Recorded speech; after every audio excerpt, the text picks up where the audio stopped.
Hello there. What's going on, everybody? I am bringing to you today a list about if the rebels get huge ships and kind of going to talk about by commander how they might be impacted by that. Now, I do want to preface this with a couple of things. First off, I want to remind you guys there is another giveaway going on right now for a squadron pack, Imperial Fighter Squadrons 1 for Star Wars Armada. That's got your Bomber, Interceptor, TIE Fighter, and TIE Advanced in there. It's hard to find. I'm giving that away. All you have to do to enter to win that giveaway is become a subscriber and leave a comment on this or one of my videos.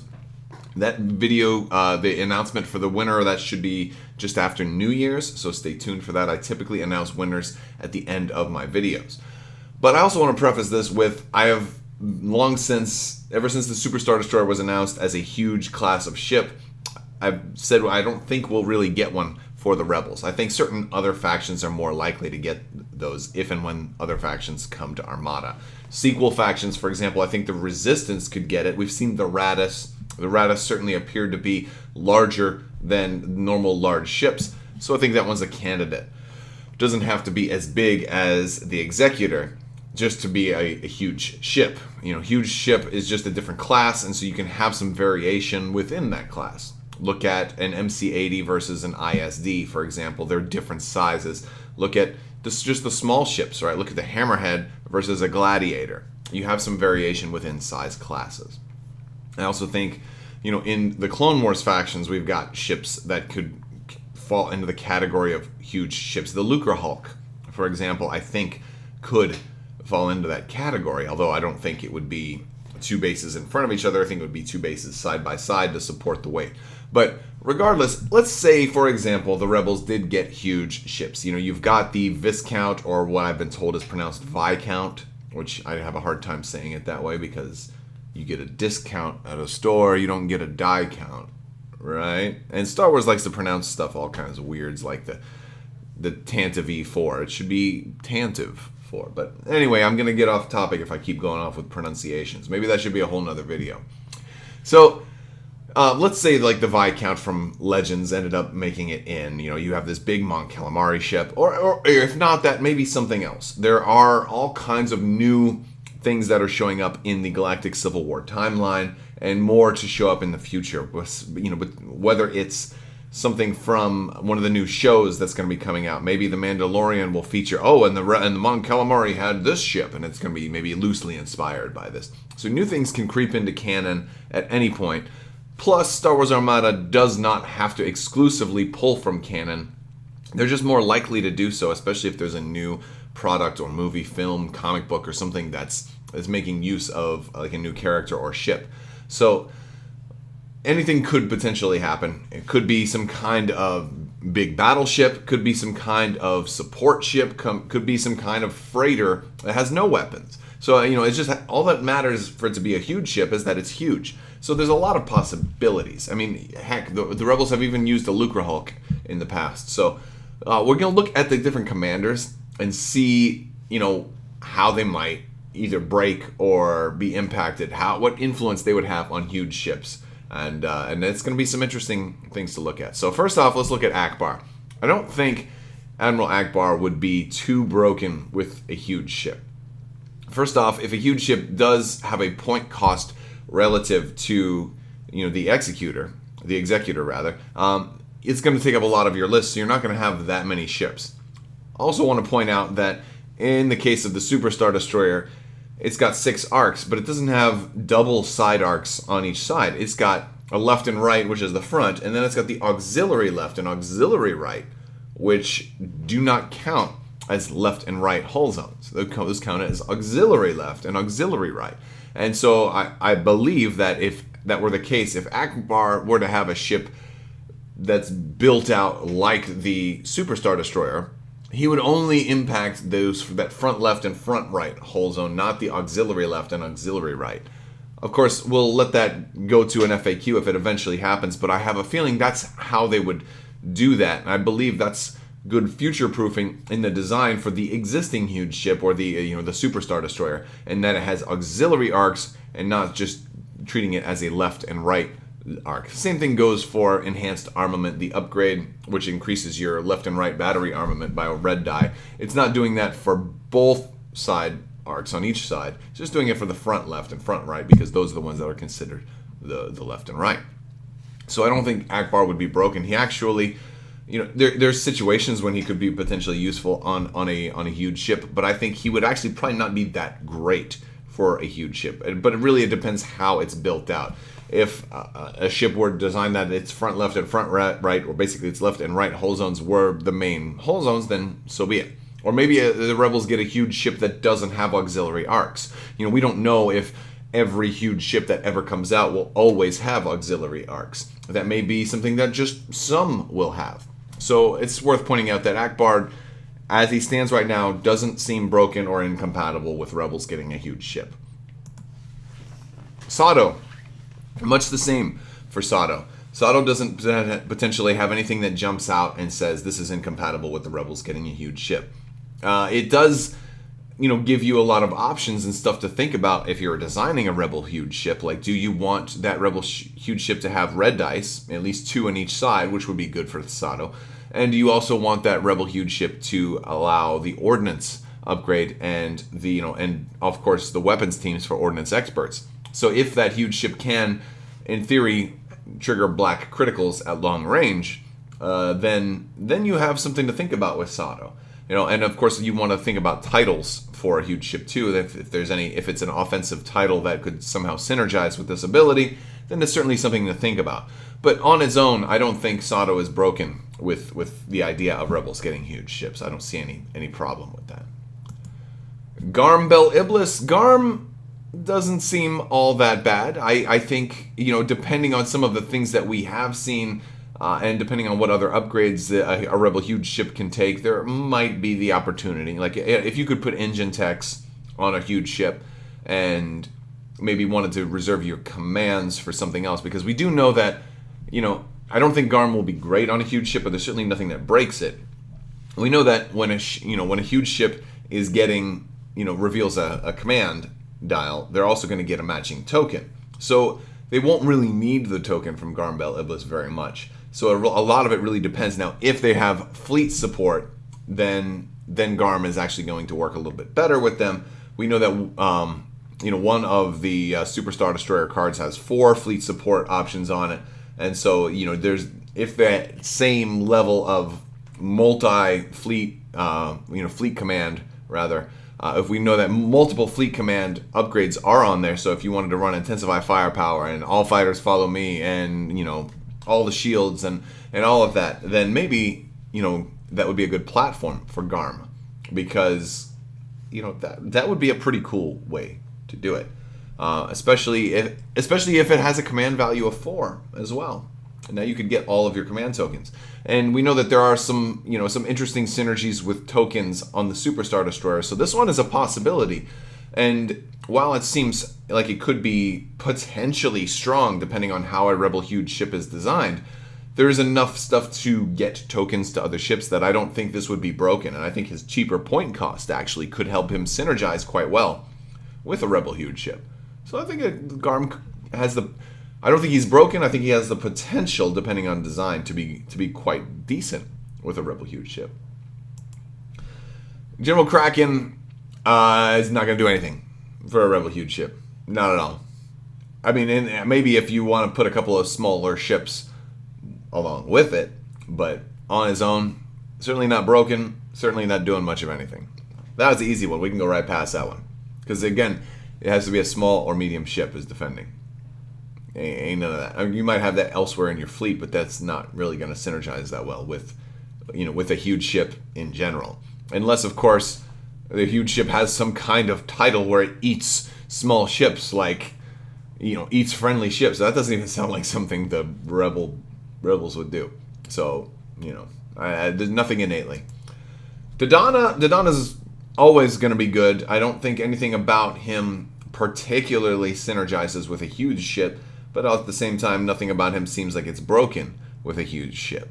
So, nothing wrong with the Donna going on a huge ship, having that be your flagship. The only problem might be is that if it's a huge ship that has no weapons, and like a really big GR-75, if you were to and I don't think that would be the case, but in theory it's possible not everything for both factions has to be completely symmetric. I could see the Rebels getting a huge support ship, maybe being very cheap when compared to the Super Star Destroyer. Maybe you'd have a huge ship for the Rebels that's only 90 points, right? Just taking up a lot of space. Maybe it's used for objective play. Maybe it's used for support. Maybe it has 3 officers for support. Great platform for Torrin Far, for example. If something like that were the case, then General Donna wouldn't really be particularly useful with that in your fleet. But I think we could probably guess that a Rebel huge ship is going to have guns. So Donna seems like it would be fine. General Raikkonen is going to be an interesting thing to think about with Rebel huge ships, especially if you've only got the one ship. I just don't see it as being a thing that's very, very likely, because if the Super Star Destroyer is any indication, killing one of these things is going to be really, really difficult. And if you are able to manage it, he still counts as destroyed. So it's like if you're able to get that killing blow in on the final turn of the game, all that this means is he'll also be able to shoot back. But I think it's still going to be counted as destroyed for purposes of right, let's fill out our slips. How many points, like if it were a tournament game. However, I could see Raikkonen as potentially being, maybe you have 2 ships. Maybe you're running a 2-ship build, and you don't have Raikkonen on the Super Star Destroyer. You have Raikkonen on a different ship, and you put that, not Super Star Destroyer. Let's say you don't have Raikkonen on your huge ship, and you do send the huge ship out in advance. I mean, in theory, a Rebel huge ship might not be as tough as an Imperial huge ship. You may be only looking at 11 hull or 12 hull on a Rebel huge ship. It might be a very, very different beast. It may be designed to be fundamentally different.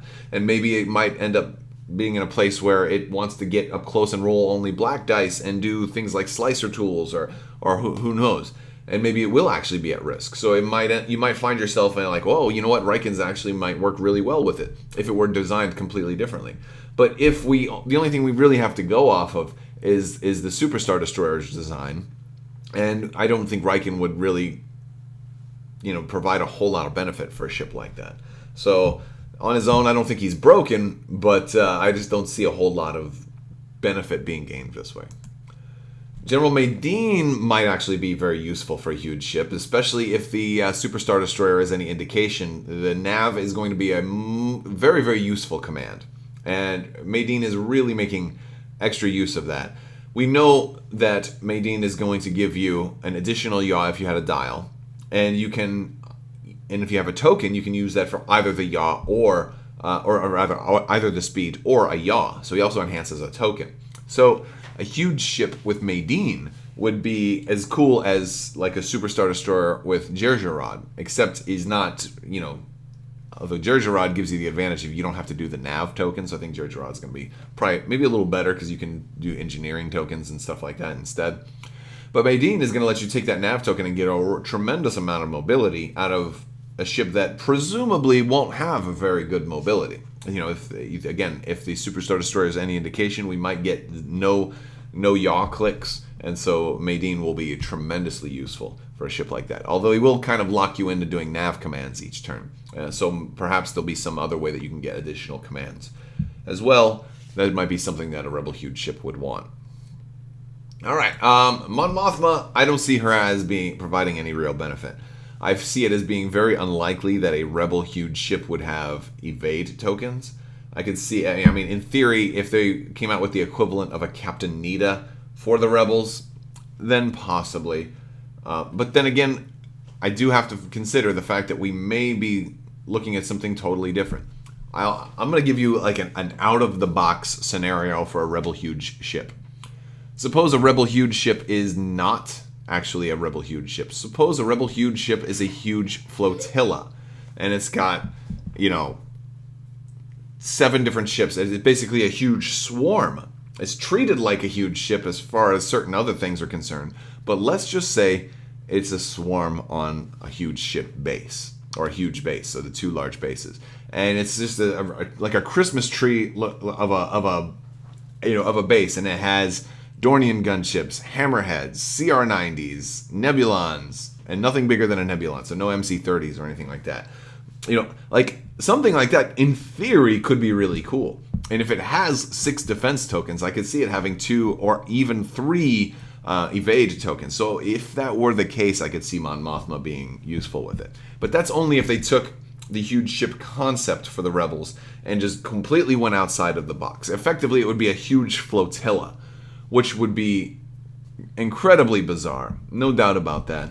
Would even take damage when being rammed by other ships, in theory. A huge flotilla. I mean, like, honestly, I think something like that would be really cool. And I'm down for pretty much whatever in Armada at this point. Like, the game is in a great place. I'm down to try new stuff. I think something like that would be really fun to mess around with. So, again, Mon Mothma, as going off of what we know now, and that if the Super Star Destroyer is any indication, she'd be completely useless. But if they really do think outside of the box and come outside with a huge ship flotilla, then it stands to reason it might get evades. But I don't really see that happening. But I would love it. And we also have Leia. Leia is... I don't think she's going to be that useful for a huge ship. I think she would be completely not useful for a huge ship. What do I mean by that? Well, when they're going to resolve a command by spending a command dial, if they haven't resolved another command this round, they can resolve that command as if it spent the matching token. And if they do, they can't do any other commands. Well, a huge ship already has that ability, because it's a natural huge ship rule is that they're already going to get a matching token.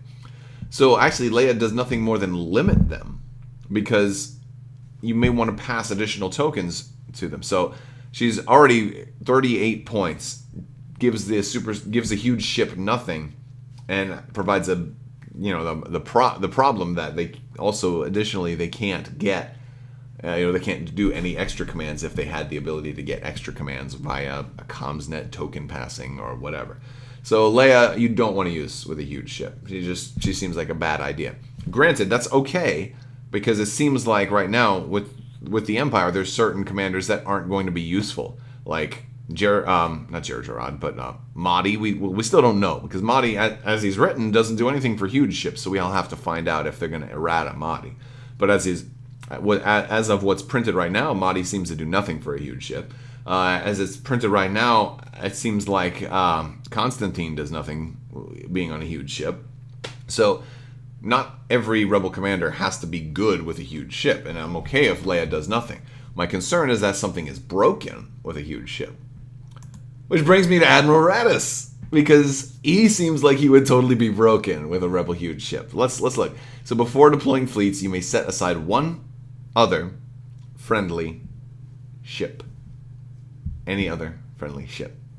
At the start of any round, you may deploy that ship at distance 1 of a friendly ship. That ship cannot be deployed overlapping squadrons and cannot be the first ship to activate that round. So here is the problem. Now, granted, we're going to look at both the pros and cons. First off, this would be tremendously strong. The only way that this actually wouldn't be overpowered is if a Rebel huge ship actually costed you like 370 points, such that you could not fit another ship, so you wouldn't be able to use Radice. All right, then it would be okay. Of course, it could be potentially broken in larger point limit games, but that's okay. I'm okay with some fun of a huge ship warping in. Like the Supremacy did that in The Last Jedi. It just kind of warped in. So I'd be okay with like fun games doing crazy things like that. But you have to also think about tournament games.